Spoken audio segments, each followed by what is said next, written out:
James, you can't do that. James, that won't work. James, you don't know what you're talking about. James, you're a hopeless drug addict who doesn't deserve to live. James, you're a failure.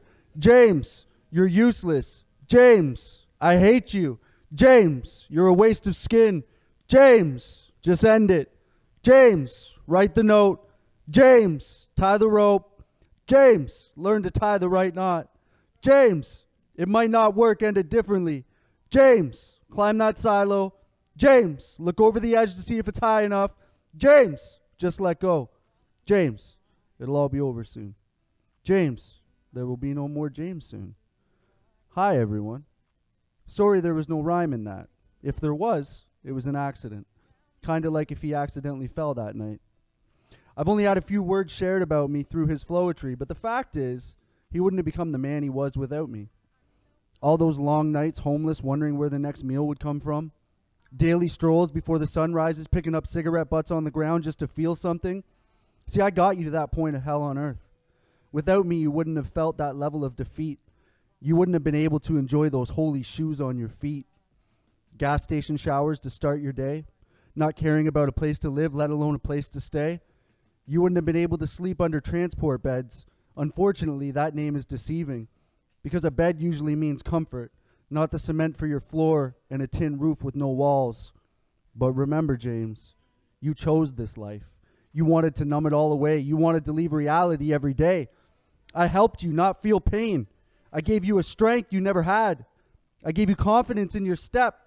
And whether you believe me or not, I'll be there until you take your last breath. See, I'm in a cage in your mind planning your demise.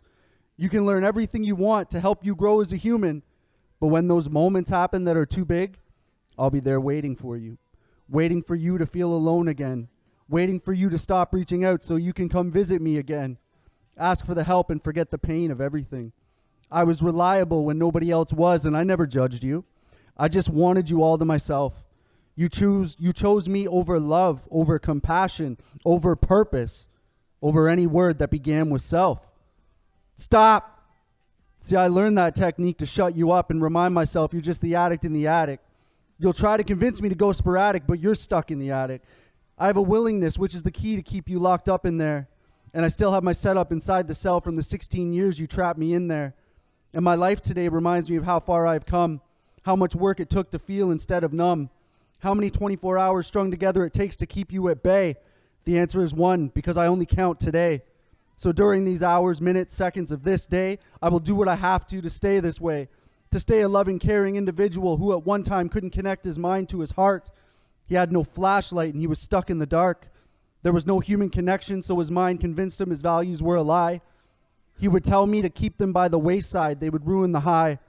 And I listened and followed orders to the insidious voice that kept taking over.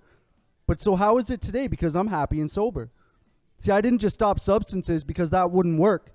I had to learn about what I was afraid of to look and uncover the hurt, uncover the pain I refused to feel. Drugs with a Band-Aid that needed to be removed, and I needed to learn how to heal.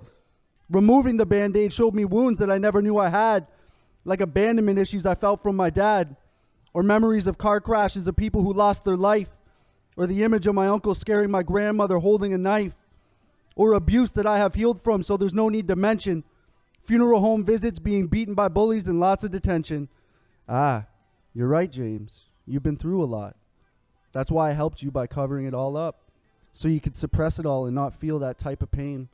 That's what true love is, helping someone so they don't have those uncomfortable feelings. Fuck you, addiction. You tried to steal my healing. But if I don't heal that wound, I will bleed on those who didn't cut me. So the truth is, I don't have room to hate and love at the same time. You are me, I am you. Without a substance, I stay me, and you have no power. So I'll love me for the rest of these 24 hours.